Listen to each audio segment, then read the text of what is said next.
오늘 난예배 설교의 말씀, 이 땅에 오실 주님을 기다리며 그리고 그로 인해서 우리에게 얼마나 큰 사랑을 보여주시고 우리에게 얼마나 큰 사랑을 주셨는지 그 마음을 항상 생각하면서 우리 다 함께 이 찬양으로 예배의 문을 열도록 하겠습니다.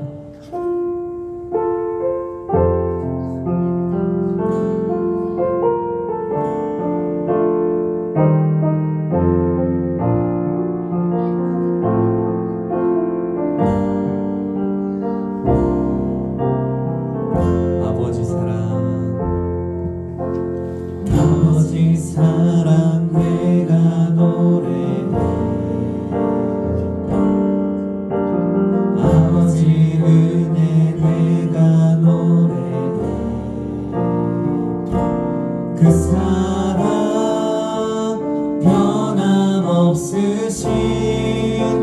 거짓없으신 성실하신 그 사랑 갈 때 꺾지 않으시는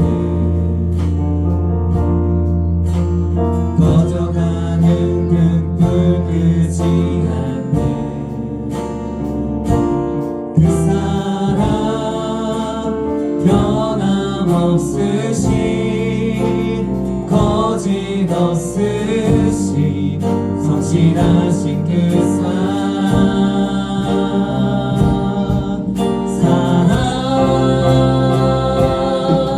그 사랑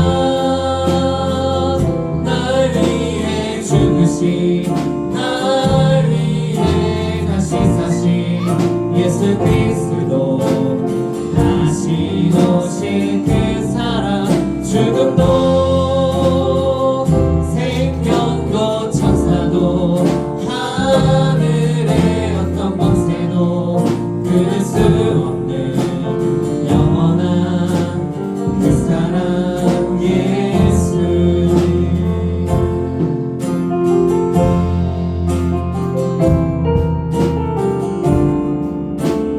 그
치며 주님을 찬양합시다.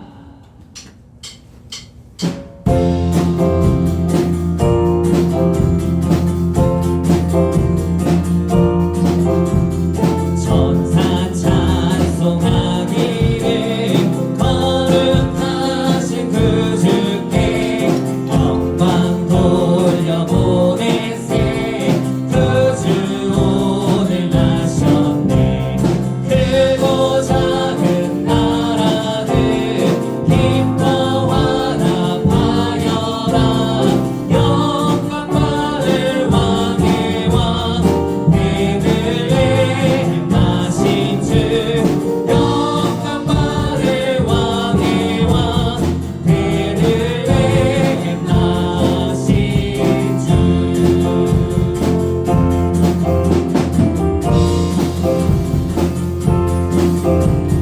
오늘 나신 예수는 오늘 나신 예수는 하늘에서 내려와 처녀 몸에 나셔서 사람 몸을 입었네.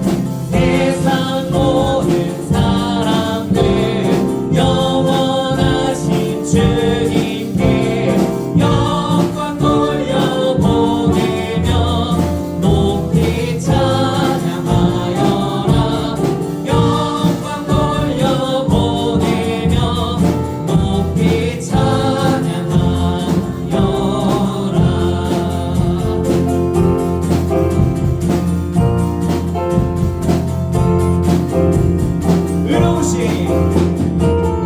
의로우신 예수는 평화의 왕이시고 세상 빛이 되시며 우리 생명 되시네.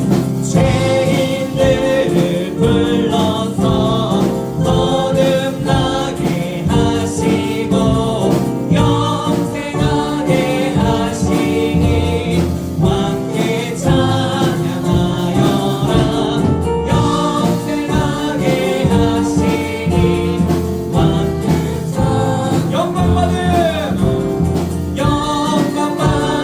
왕의 왕 베들레헴 나신 주. 영광 받을 왕의 왕 베들레헴. 영광 받을 왕의 왕 베들레헴 나신 주.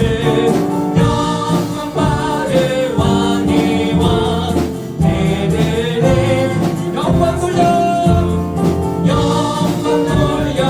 돌려보내며 높이 찬양하여라. 영광 돌려보내며 높이 찬양. 한번 더 영광 돌려보내며 영광 돌려보내며 높이 찬양하여라. 영광 돌려보내며 높이 찬양하여라.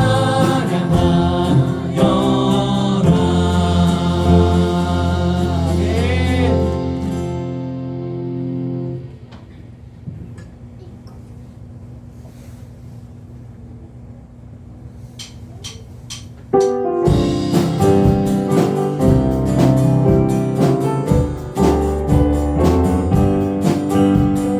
슬픈 마음 있는 사람 예수 이름 믿으며 영원토록 변함없는 기쁜 마음 얻으리.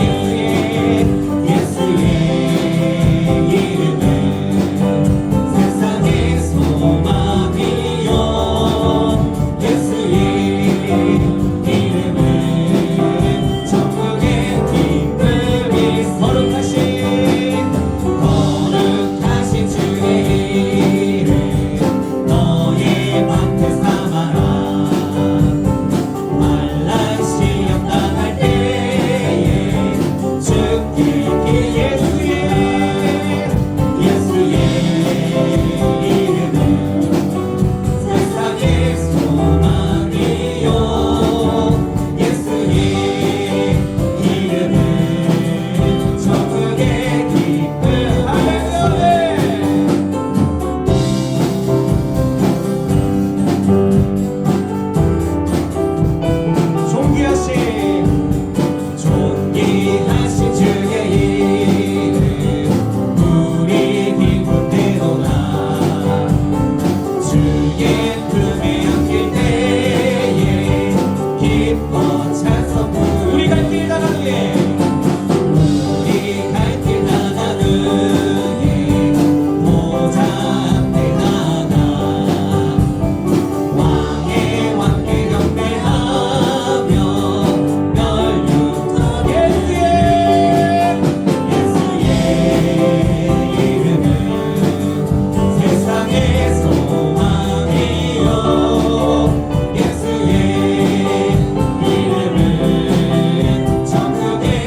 이름은 세상의 소망이요 예수의 이름은 천국의 마지막으로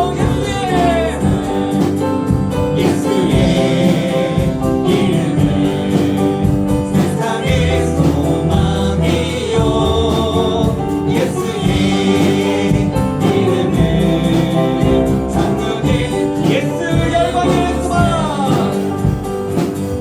예수 열방의 소망 예수 우리의 위로자 주는 온 땅에 영원한 소망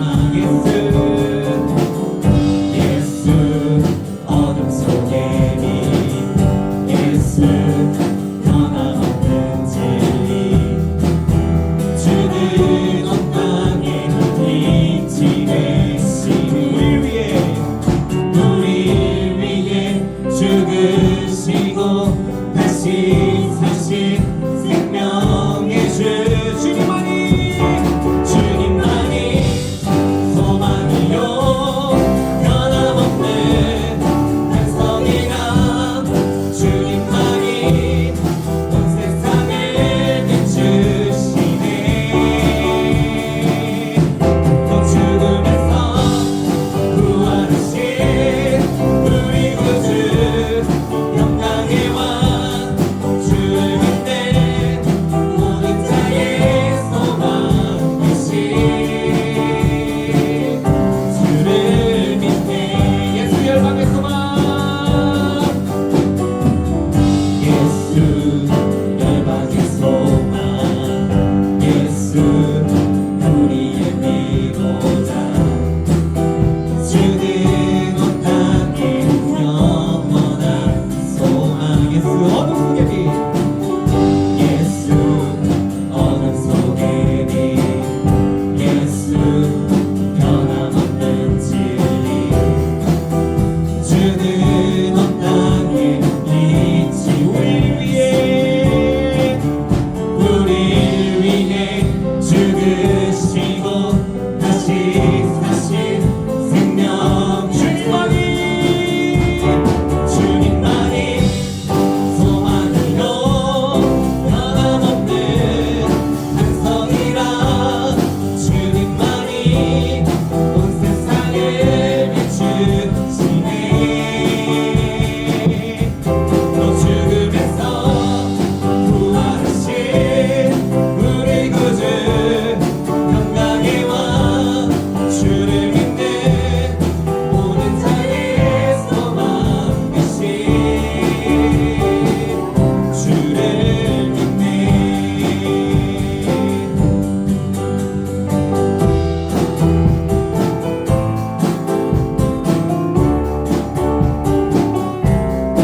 우리를 위해 죽으시고 우리 위해 죽으시고 다시 사신 우리를 위해 죽으시고 다시 사신 생명 주님만이 소망이요 변함없는 반석이라 주님만이 온 세상을 비추시네 죽음에서 부활하신 우리 구주 영광의 왕 주를 믿는 모든 자의 소망 주님만이 소망이요 변함없는 반석이라 주님만이 온 세상을 비추시네 죽음에서 부활하신 우리 구주 영광의 왕 주를 믿는 모든 자의 소망이신 주를 믿네 우리의 소망 되신 주님을 믿습니다 아멘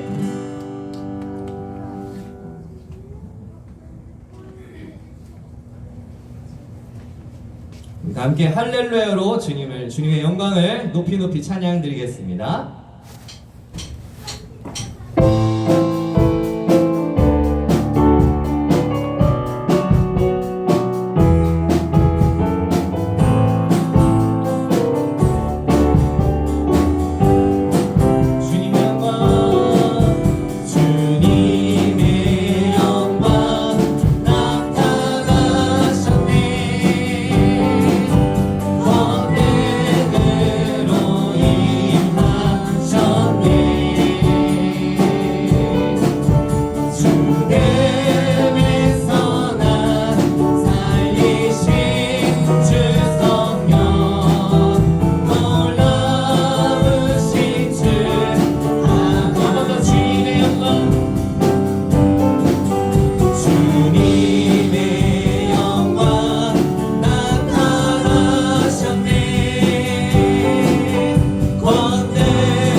자던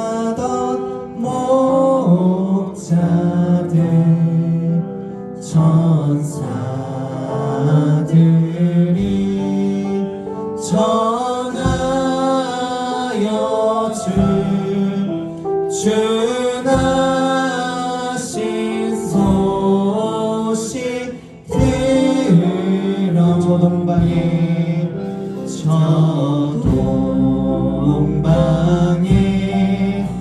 변하나가 이 사랑 빛에 비추어 이 땅 위에 큰 영광이 나타나 징조 보였네. 노예 노예 노예 노예 이스라엘 왕이 나셨네.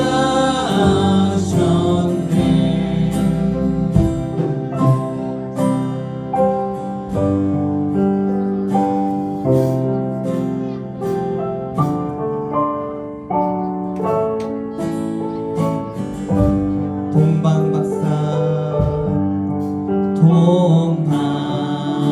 동방박사 세 사람이 새 아기 보고 전하고 그 보배하 다 열어서 세 가지 예물 드려에 노예 노예 노예 노예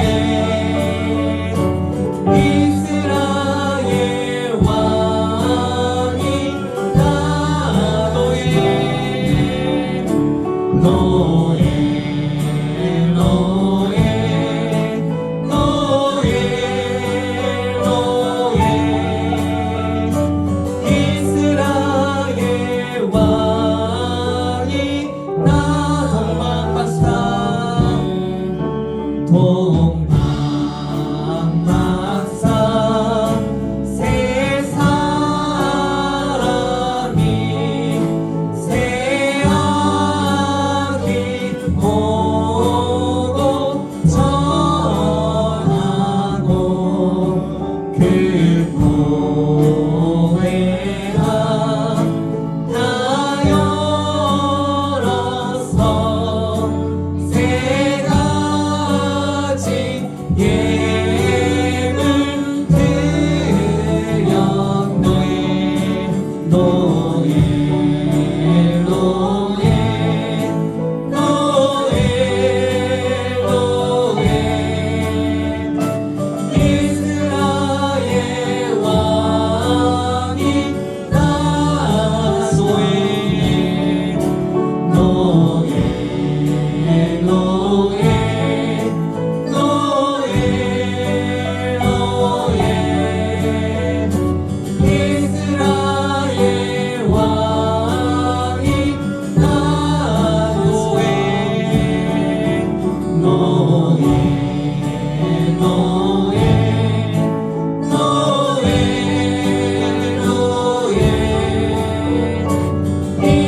이스라엘 왕이 나 마지막으로 노예 노예 노예 노예 노예 이스라엘 왕이 나시게 기도하며 예배로 나아가겠습니다.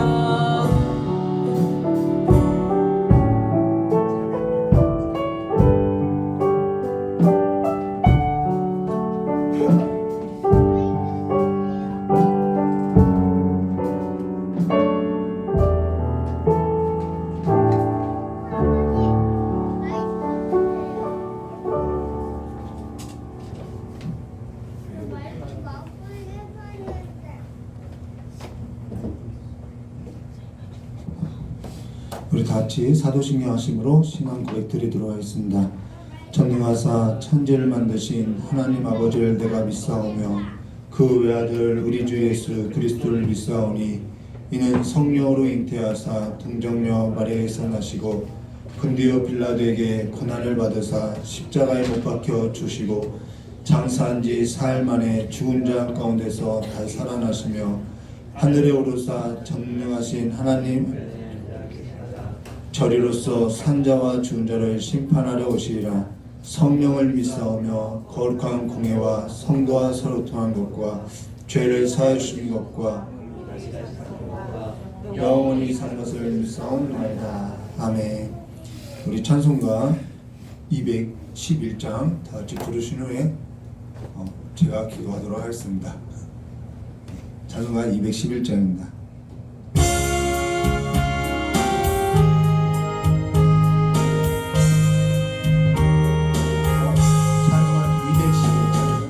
찬송가 211장이요.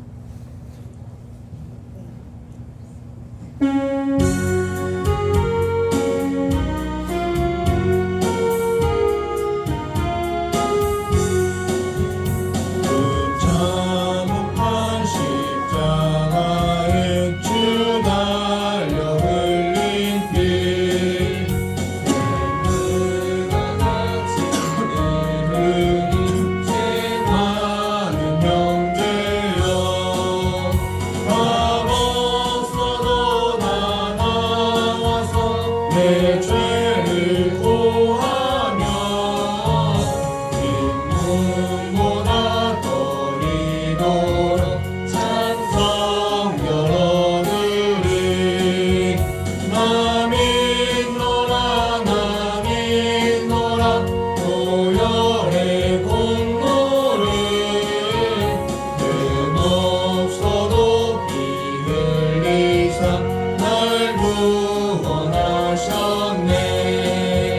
그 흉악한 만탄도는 죄를 깨달아 죄 없으신 주 예수를 구주로 믿었네. 내 지은 죄는 악하나 주 예수 믿으며 용서받은 강도같이 곧 용서받으리. 나 믿노라 나 믿노라 보혈의 공로를 흠없어도 피 흘리사 날 구원하셨네. 온 백성의 죄 사하신 하나님 어린양 그 십자가 지심으로 온 인류 구했네. 저 영원한 새 나라에 다 같이 모여서 근거 묻고 한곡조로 새 노래 부르리. 나 믿노라 나 믿노라 보혈의 공로를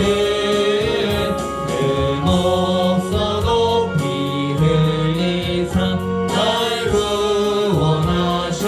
구원하셨네. 이 시간에 우리 다 같이 기도하도록 하겠습니다. 참으로 고맙고 감사하신 하나님 아버지, 우리를 불러주시고 또 우리를 영화롭게 하시고자 이 땅 가운데서 하나님의 그 거룩한 길을 걷게 하셨사오니 우리가 그 걸음마다 걸을 때마다 그리스도 예수 안에서 그리스도와 함께 살아가는 삶의 고백이 살아있는 삶으로서 살아갈 수 있도록 우리의 삶 가운데 함께하여 주시었고 오늘 이 예배 가운데도 함께하여 주시길 간절히 원합니다.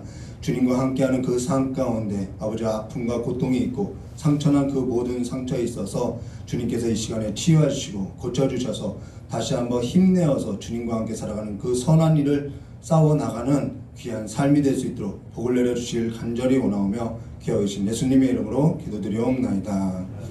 오늘 마태복음 우리 함께 나눈 하나님 말씀 마태복음 17장 1절에서부터 13절까지 말씀 나누도록 하겠습니다. 마태복음 17장 1절에서부터 13절까지 말씀 우리 함께 나누도록 하겠습니다. 우리 한 절 한 절 교도하도록 하겠습니다. 제가 먼저 교도하겠습니다. 마태복음 17장 1절에서부터 13절까지입니다. 엿새 후 예수께서 베드로와 야고보와 그 형제 요한을 데리시고 따로 높은 산에 올라가셨더니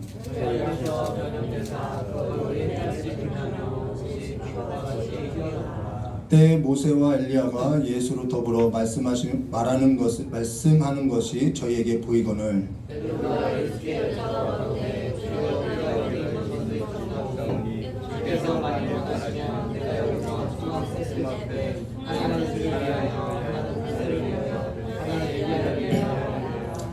말할 때에 호련히 빛난 구름이 저희를 덮으며 구름 속에서 소리가 나서 가로되 이는 내 사랑하는 아들이요 내 기뻐하는 자니 너희는 저의 말을 들으라 하는지라. 예수께서 나와 저희에게 손을 대시며 가라사대 일어나라 두려워하지 말라 하신대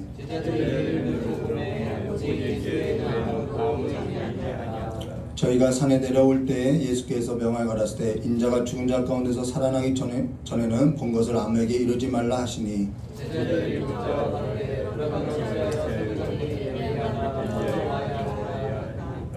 예수께서 대답하여 가라사대 엘리야가 과연 먼저 와서 모든 일을 회복하리라.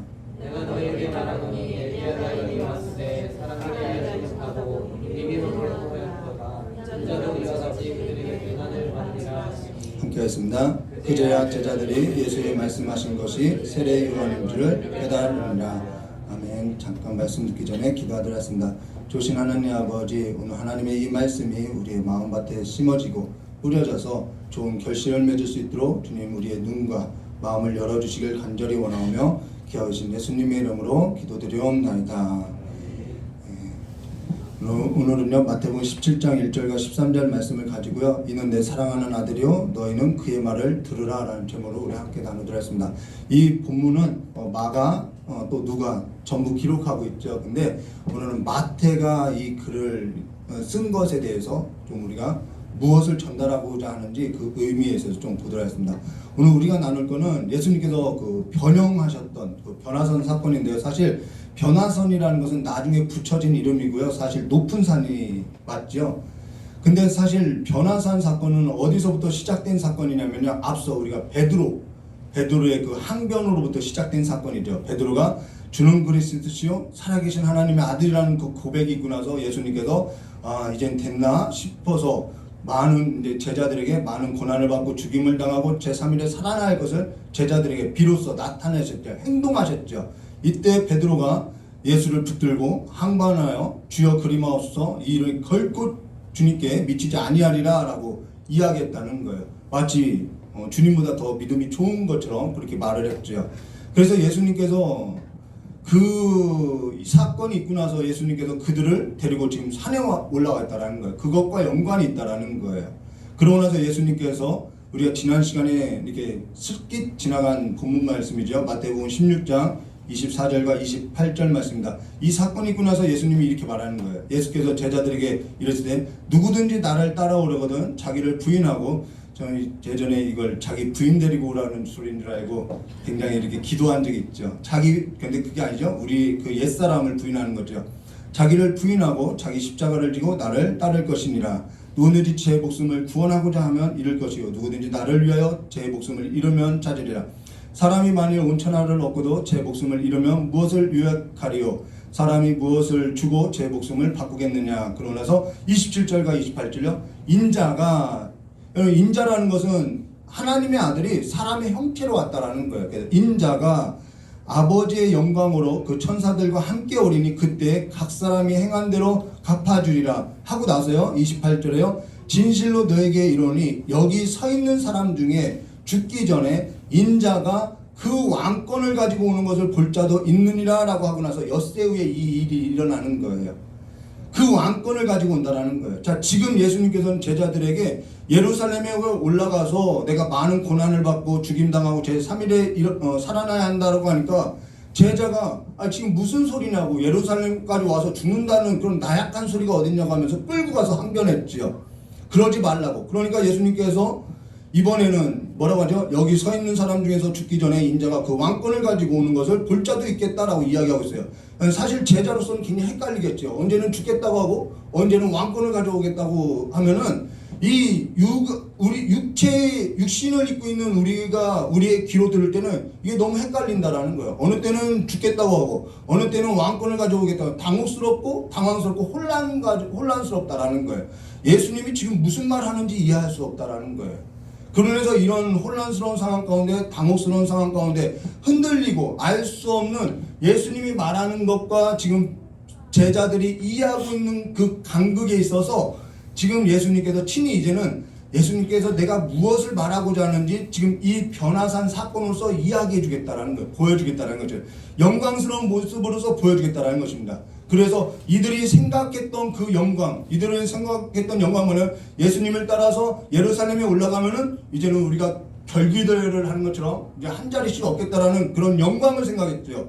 근데 예수님께서는 이들에게 가르치는 다른 영광, 예수님께서 말하고자 하는 그 영광스러운 모습이 있다라는 거예요.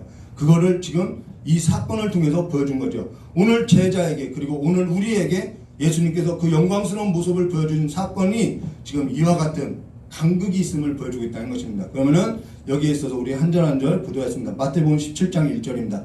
엿새 후에 예수께서 베드로와 야고보와 그 형제 요한을 데리고 따로 변화산이 아니죠, 높은 산에 올라, 모든 다른 복음서도 높은 산이라고 이야기하고 있어요. 높은 산에 올라가셨더니, 자, 높은 산에 올라갔다는 거예요. 근데 성경에서 높은 산이라는 의미는 두 가지 의미가 있죠. 하나는 하나님의 영광, 하나는 하나님의 임재, 이 두 가지 의미가 있다는 것입니다. 성경 안에서는. 근데 거기에 베드로와 야고보와 그의 형제 요한을 따로 데려갔죠. 근데 마가가 이 글을 쓸 때는 왜 이 제자들만 데려갔냐라는 것은 이 제자들이 참 문제가 많거든요. 특별해서가 아니라 이해하지 못했기 때문에 데려갔다라는 거예요. 근데 이 마태가 쓴 것은 그러한 의도로서 쓰지 않았기 때문에 그런 의도는 전혀 빼고 마태의 신학적인 의미에서 오늘 설교하도록 하겠습니다.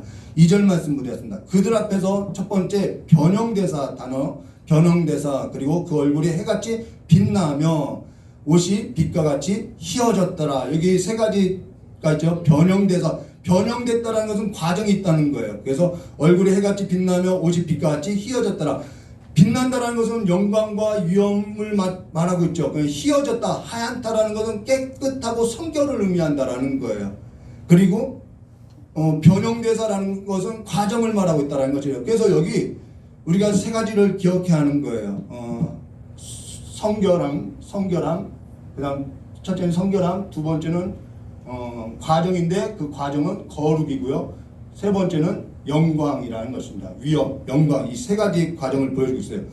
근데 여기에 있어서 압도되어서 정말 두려워할 수밖에 없겠죠. 근데 여기 옷이 빛과 같이 희어졌다라는 것은 성결함을 의미하고 있다는 나타낸 거고, 여기 또 위엄, 영광스러운 모습, 빛난 모습, 그리고 그들 앞에서 변형대사라는 것은 거룩을 나타내는 어떠한 의미라는 거예요. 그러면 여기 세 가지 그림으로 보여준 것은 순결, 그리고 영광으로 가는 거룩한 과정, 그 다음 영광, 세 가지라는 거예요.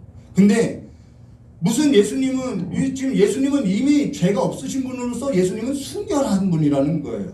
근데 그 예수님이 영광으로 가는 것에 있어서 어떻게 거룩이 필요하냐는 거죠. 그분은 이미 거룩하고 이미 순결한 자라는 거예요. 근데 왜 이 영광으로 가는데 거룩이 필요한 것이죠? 그럴 필요 없는 분인데 지금 그 이야기를 하는 거예요. 예수님께서는 그래서 이거는 예수님이 순결하지 않다는 것이 아니라 과정을 보여주고 있다는 거예요. 예수님께서 순결하지 않다는 얘기가 아니라 예수님께서 이 거룩이라는 과정을 겪어야만 한다는 것을 이야기하고 있다는 거예요. 우리의 삶도 마찬가지라는 거예요. 영광으로 가는 그 길에 있어서 거룩이라는 과정을 겪어야 한다는 거예요. 그래서 그 앞으로의 그 예수님이 겪어야 할 그 삶은 시련과 고난과 시험이 많이 있다는 것을 보여주고 있다는 것이죠. 그러고 나서 그가 영광으로 들어갔다는 것입니다.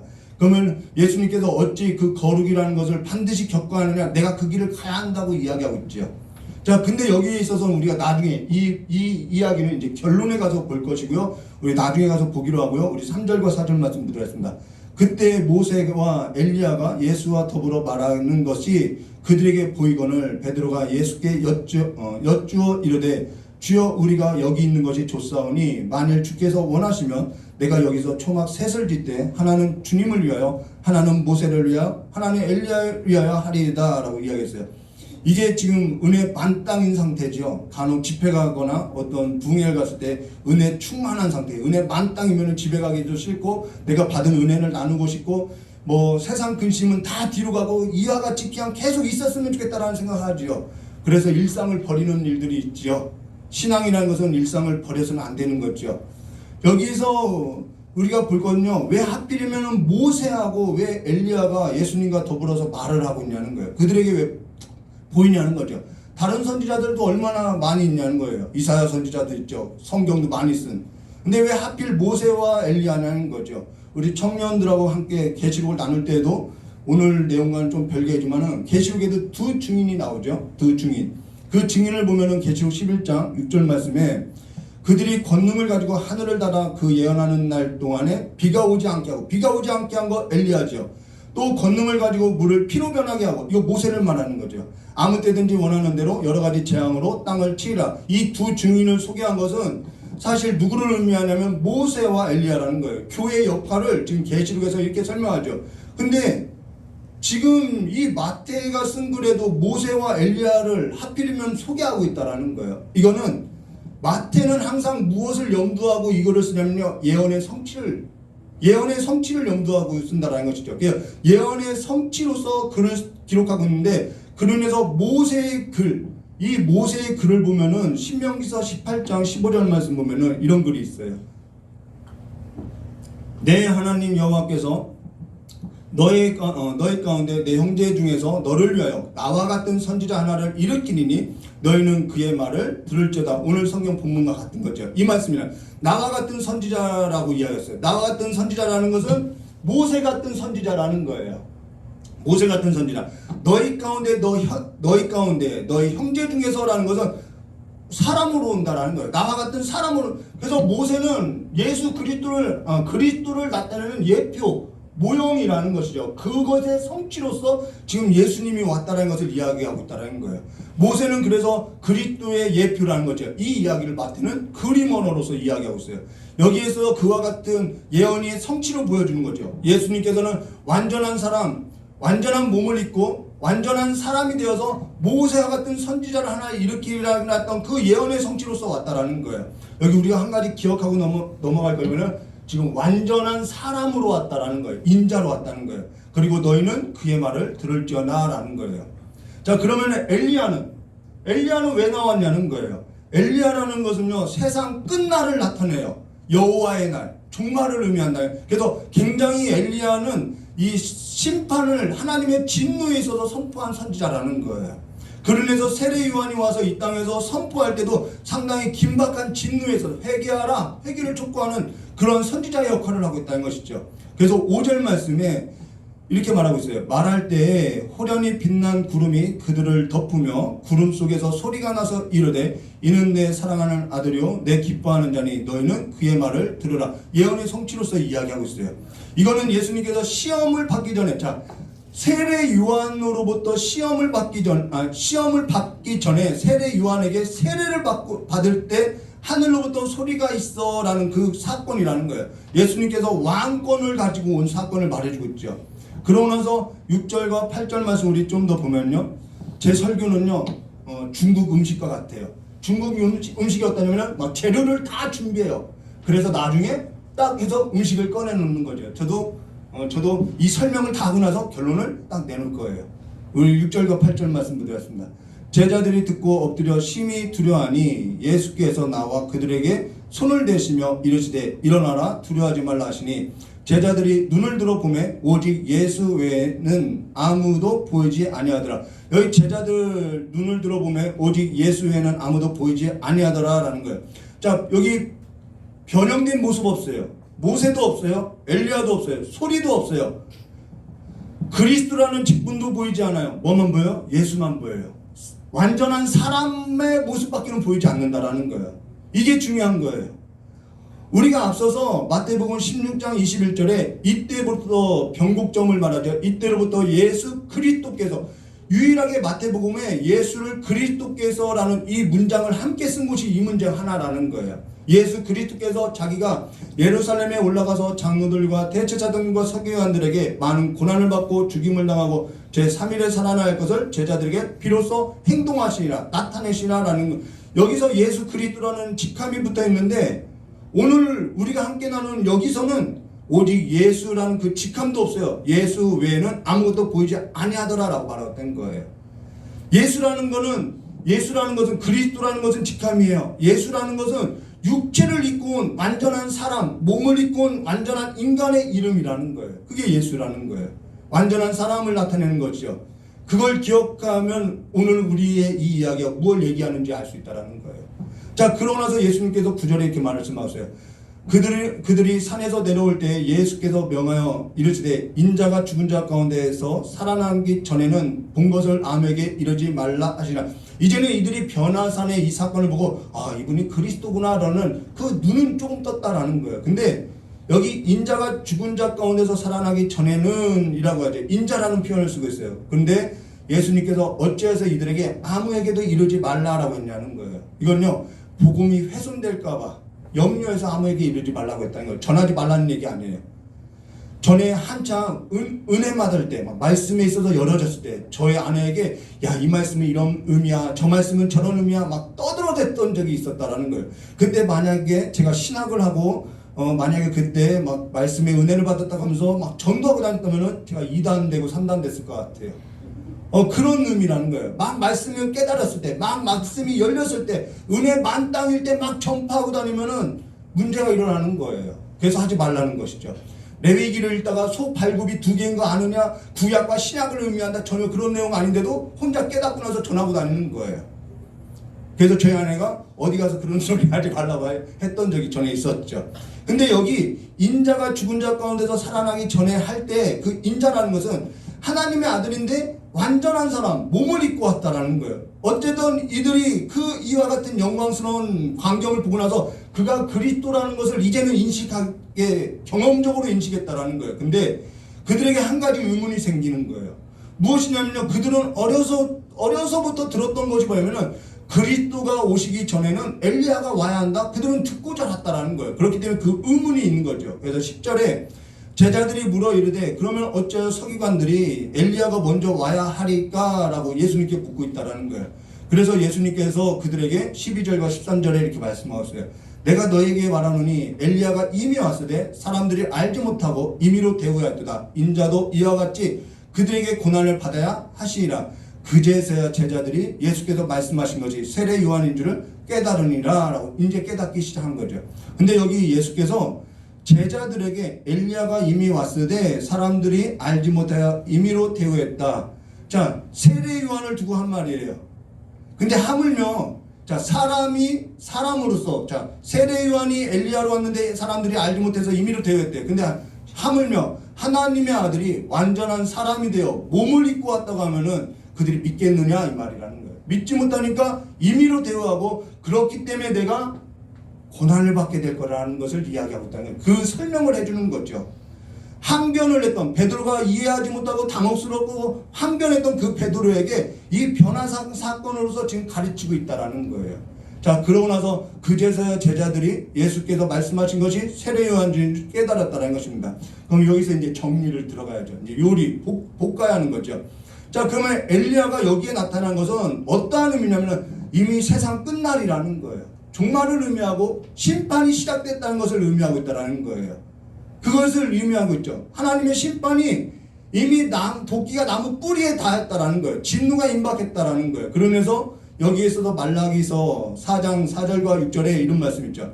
너희는 내가 높은 산 호렙에서 온 이스라엘을 위하여 내 종 모세, 여기서 나오죠. 모세에게 명령한 법과 곧 율례와 법도를 기억하라.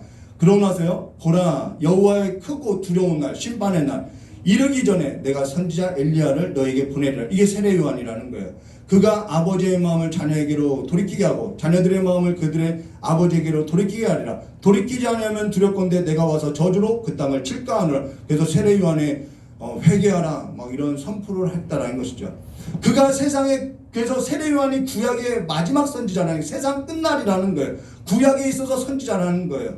그래서 성경 히브리서 1장 1절과 3절 말씀에 옛적의 선지자를 통하여서 여러 부분과 여러 모양으로 우리 조상들에게 말씀하신 하나님이 이 모든 날 마지막이라는 거예요. 마지막에 계속 종말이라는 것은 예수님이 오시고 나서 다시 오실 때까지죠.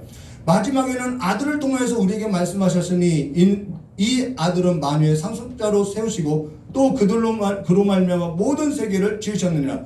이는 하나님의 영광의 광채시요 그 본체의 형상이라. 그 능력의 말씀으로 만물을 붙드시고 죄를 정결하게 하는 일을 하시고 높은 곳에 계신 지극히 크신 이의 우편에 앉으셨느니라. 자, 세상 끝날이라는 것은 예수님께서 오신 날로부터 세상 끝날이라는 거예요. 근데요, 자, 첫사람이 실패했어요. 첫사람이 실패했죠. 영광스러운 삶에 들어가지 못했어요. 쫓겨난 삶으로서 살아요. 근데 예수님은 끝사람으로서, 둘째 아담이라고 하죠. 둘째 아담, 끝사람으로서 완전하고 똑같아요. 이 첫사람도 죄 없이 만들어졌어요. 예수님도 똑같아요. 무형인 거죠. 이 첫사람은 둘째 사람으로서, 둘째 아담으로서 완전한 사람, 순결한 상태로서, 성결한 사람으로서 죄 없는 몸을 입고 이 거룩의 과정, 첫사람이 실패했던 그 시험을 이기고 영광으로 들어갔다라는 거예요.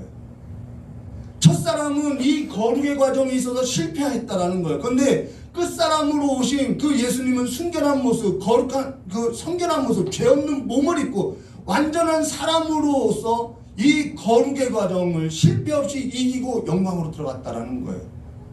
변형대사, 얼굴은 해같이 빛나고 옷은 빛과 같이 이어졌다라는 것은 그분은 완전한 사람으로 왔는데 하나님이 됐다, 그렇게 병행됐다는 말을 하는 것이 아니에요. 이 말은 완전한 사람으로 몸을 입고 오신 예수께서 완전한 사람으로서 이 힘든 과정을 이겨내서 영광으로 들어갔다는 얘기라는 거예요. 하나님이 됐다는 얘기가 아니라는 거예요. 이것이 우리에게 소망이라는 거예요.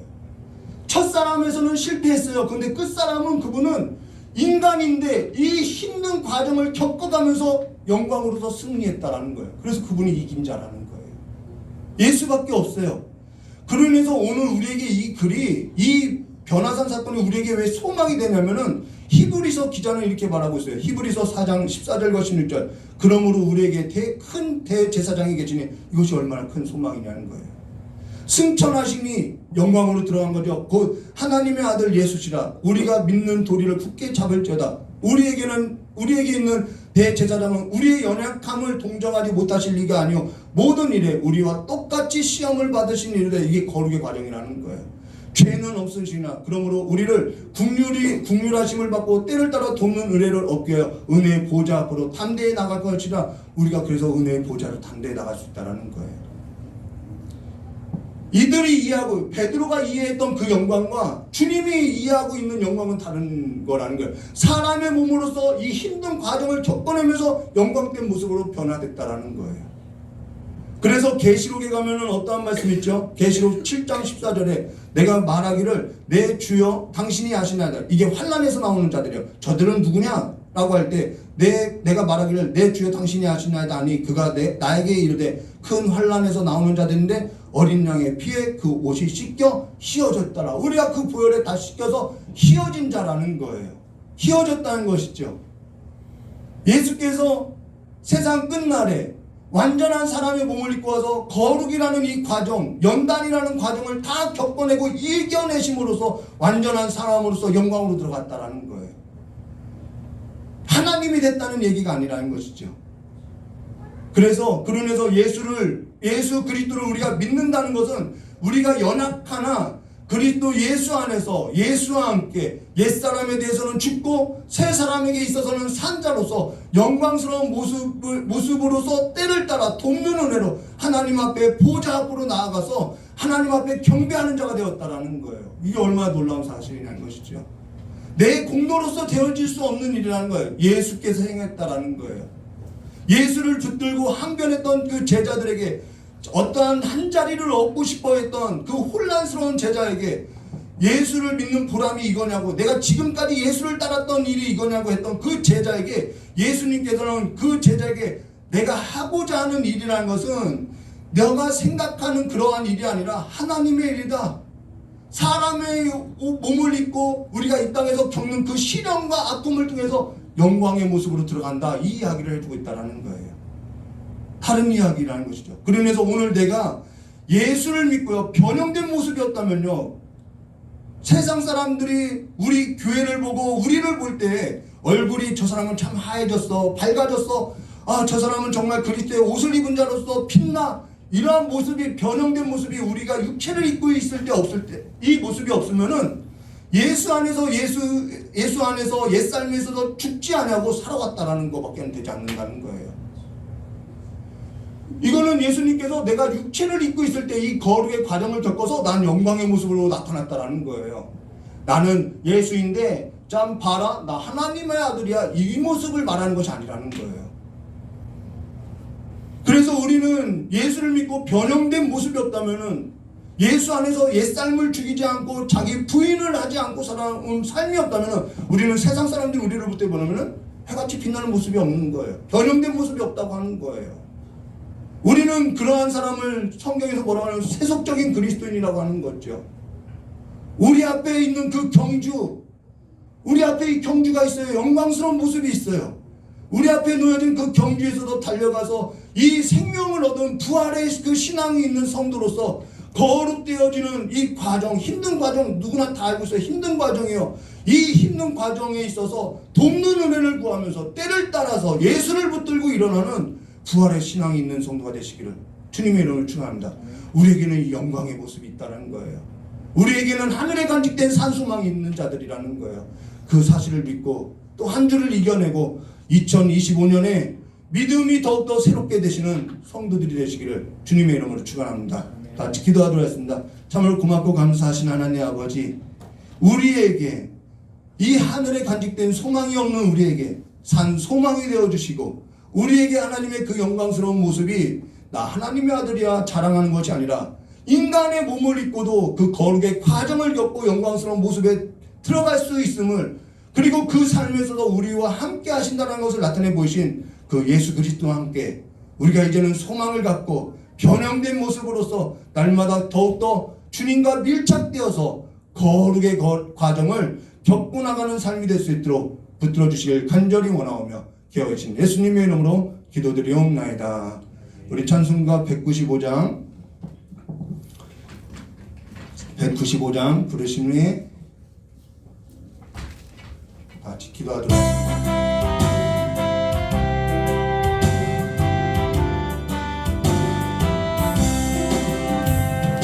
이 세상의 모든 죄를 맑히시는 주의 보혈, 성자 예수 그 귀한 피 찬송하고 찬송하세. 주님 앞을 멀리 떠나 길을 잃고 헤맬 때에 나의 길을 따라오사 친히 구원하셨도다.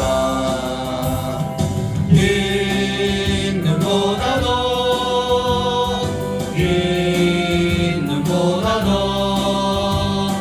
죄 흘리신 보혈로 힘에 씻어주옵소서.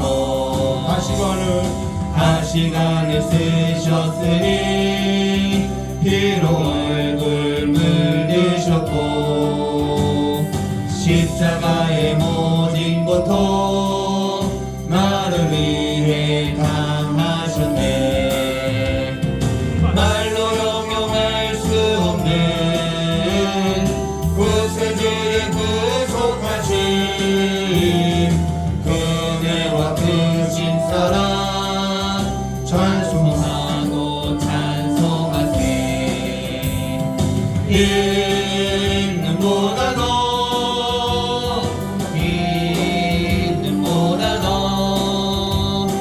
주의 흘리신 보혈로 힘에 씻어주옵소서. 있는보다도 주의 흘리신 보혈로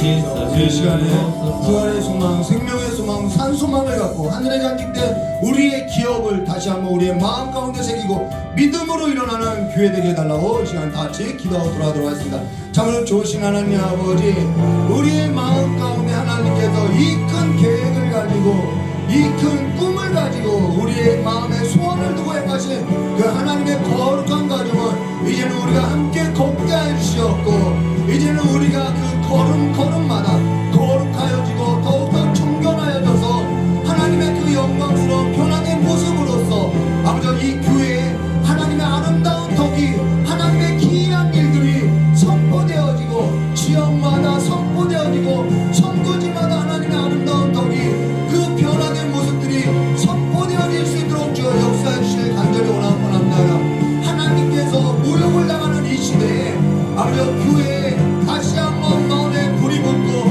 하나님의 말씀에 다시 한번 마음에 불이 붙어서 믿음으로 일어나는 교회 될 수 있게, 하나님의 영으로 일어나는 교회 될 수 있도록 주여 축복하여 주시고 붙들어 주셔서 다시 한번 우리의 마음이 하늘의 소망을 둔 자들로서 다시 한번 삶을 일으킬 수 있도록 주여 두 손 들고 축복하여 주시길 간절히 원하오며 기하시고 예수님의 이름으로 축복하며 기도드리옵나이다.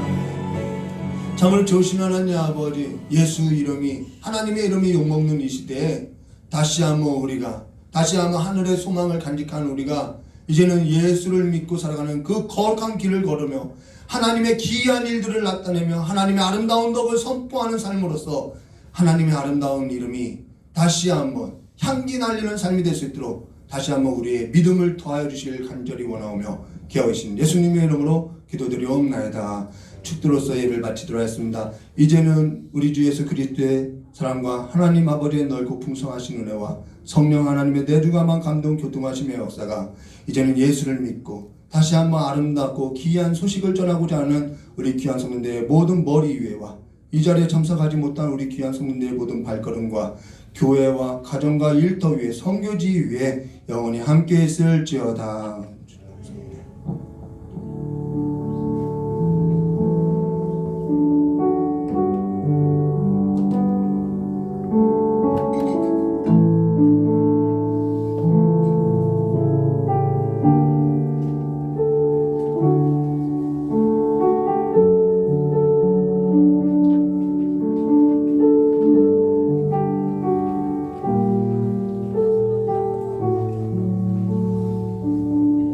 자, 여러분 은혜의 시간이 되어졌을 줄로 믿습니다.